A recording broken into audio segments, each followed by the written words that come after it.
Eh oui, vous le connaissez tous ce petit Z1000. C'est le Z1000 d'un de nos abonnés, Clément, qui avait vécu un accident avec. On s'en était occupé, on l'avait remis en état. Je vous invite à aller voir la vidéo qu'on avait fait là-dessus, juste ici.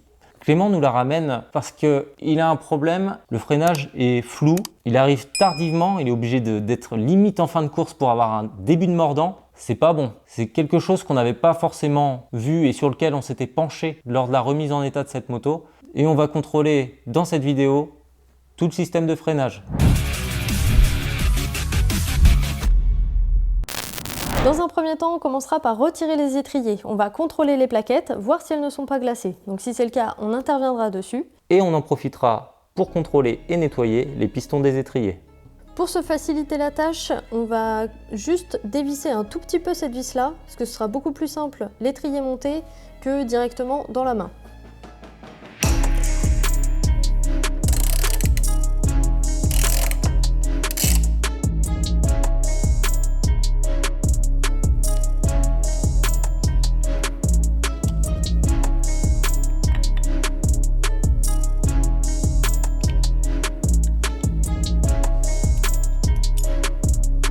On a retiré les plaquettes, on voit qu'il reste de la garniture, par contre elles sont toutes lisses, je ne sais pas si on voit la caméra, elles sont aussi bien brillantes, donc elles sont glacées.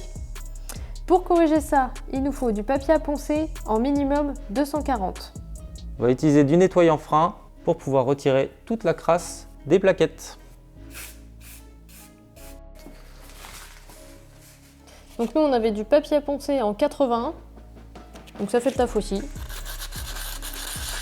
Voilà, on vient de déglacer les plaquettes en les ponçant, donc on n'a plus cet aspect lisse, là c'est bien rugueux, et il n'y a plus cet aspect brillant. Maintenant que les plaquettes sont déglacées, on va pouvoir s'attaquer aux étriers. Donc on constate qu'il y a de la poussière ferreuse à l'intérieur de l'étrier et de la crasse aussi. Donc on va asperger de nettoyant frein l'intérieur de l'étrier, nettoyer avec un chiffon et après pour attaquer les pistons, pour pouvoir les nettoyer proprement, on va devoir les pousser. Pour les pousser, on va actionner notre levier de frein, on va les sortir. Il faut faire attention de ne pas les sortir entièrement parce qu'après pour les remettre c'est plus compliqué et il y a des risques d'abîmer le joint. Donc on va les pousser, on va contrôler qu'il n'y ait pas de fuite et après on les nettoiera. Ça me paraît pas mal.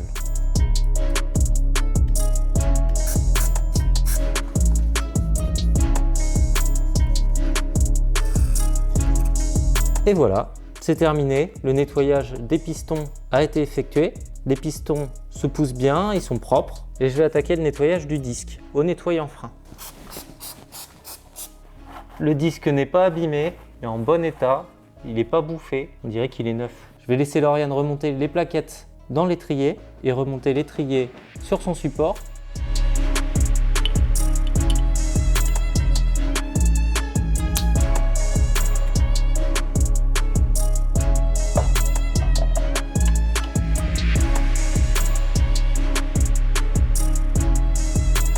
Étrier replacé et on refait exactement la même chose de l'autre côté.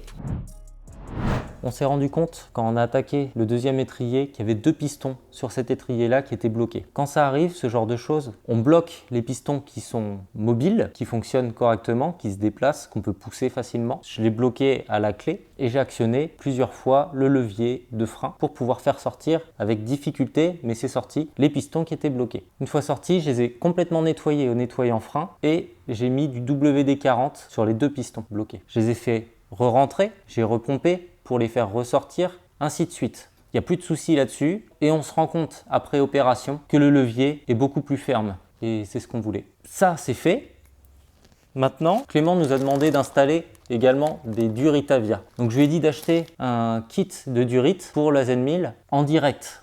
Pourquoi en direct? L'objectif de cette vidéo, c'est d'améliorer aussi son freinage. Actuellement, les durites qu'il a, c'est les durites d'origine. Elles ne sont pas en direct. Quand je dis en direct, ça veut dire qu'il y a deux durites d'à peu près même longueur, avec une vis double au niveau du mètre-cylindre. Alors il y en a une qui est tirée à un étrier et l'autre qui est tirée à l'autre étrier.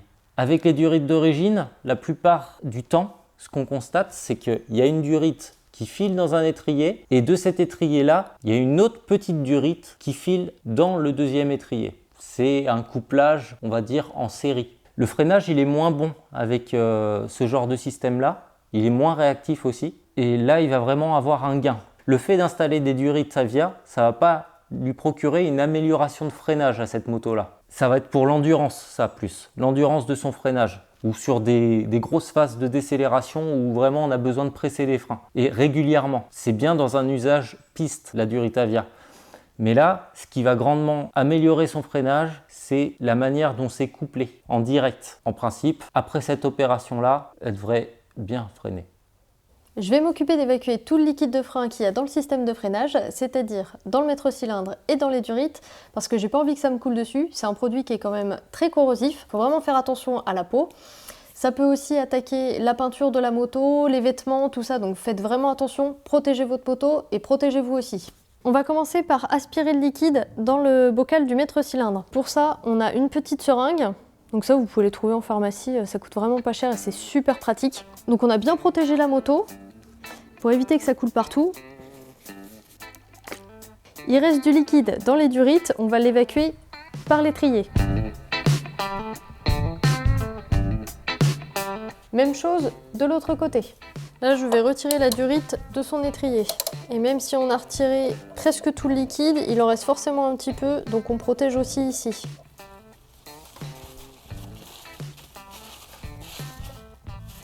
Et pour finir, la vis qui part du maître-cylindre. Les anciennes durites sont maintenant retirées, on va pouvoir installer les durites Avia. On a les deux durites Avia, il faut faire attention, elles n'ont pas la même longueur. La plus courte, elle va sur l'étrier de droite.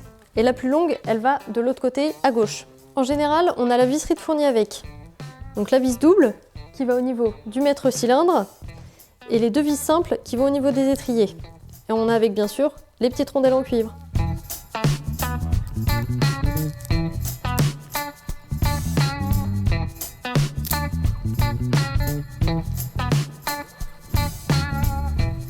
Faut pas trop serrer pour pouvoir les repositionner si besoin. Pour l'instant, on n'a pas serré complètement les vis de banjo pour pouvoir donner la position qu'on souhaite aux durites et pour pouvoir vraiment replacer là où il y avait les petites attaches de chaque côté. Et ensuite, on serrera bien comme il faut. Voilà, nos durites sont placées. Nous, on met des petits serre-câbles parce qu'on préfère que ce soit bien maintenu. Après, libre à chacun. On va pouvoir resserrer tout ça. On vient d'installer les durites Avia, c'est bien beau, mais il faut remplir tout ça avec du liquide de frein. Donc on va faire le remplissage et effectuer la purge. La purge, c'est évacuer les bulles d'air. C'est pas le fait de vidanger. Pour moi, quand il n'y a pas de bulles d'air dans un circuit, qu'on remplace simplement le liquide de frein, on devrait appeler ça une vidange et pas une purge. Je pense que c'est un abus de langage, mais quand on parle de purger, c'est le fait d'évacuer des bulles d'air dans un circuit fermé. Il y a plusieurs méthodes. Nous, on va faire la méthode conventionnelle. Ce que j'appelle la méthode conventionnelle, c'est utiliser une clé.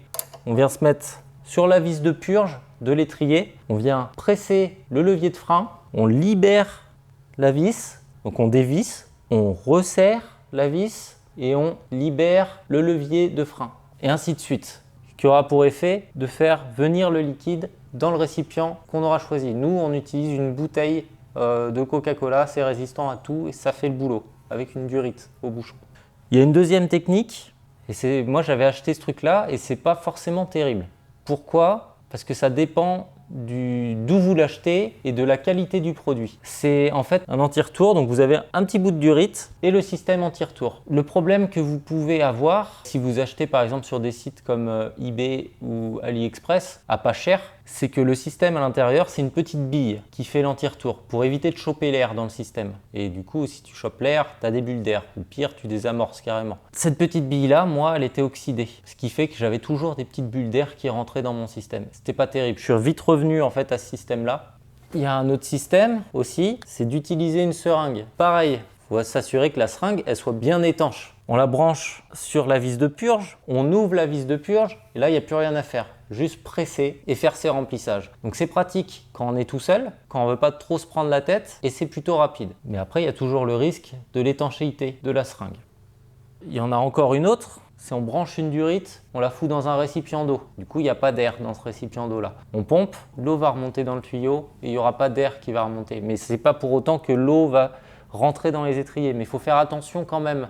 Je trouve que cette technique-là, elle peut être un peu dangereuse. Il faut faire gaffe ou l'avoir très bas, peut-être avec une longue durite. Il y a peut-être d'autres techniques, je ne les connais pas forcément. Donc n'hésitez pas dans les commentaires à nous dire comment vous faites votre purge. Si vous avez des tips à nous apporter, ça peut être cool. Dans ce cas-là, nous, on va faire la purge traditionnelle à l'aide de la clé et on pompe, on ouvre, on ferme. Voilà. Ça y est, la purge a été faite. Il n'y a plus aucune bulle d'air. Et on retrouve maintenant un freinage bien ferme. Et c'est tout ce qu'on voulait. N'oubliez pas de protéger la moto, de vous protéger vous. Prenez des vieilles fringues pour pouvoir utiliser le liquide de frein. Et si jamais ça coule sur la moto, vous pouvez utiliser du nettoyant frein. Vous aspergez bien, vous passez un coup de chiffon et vous n'aurez pas de traces. Un petit peu vénère, et abonne-toi. Et abonne-toi.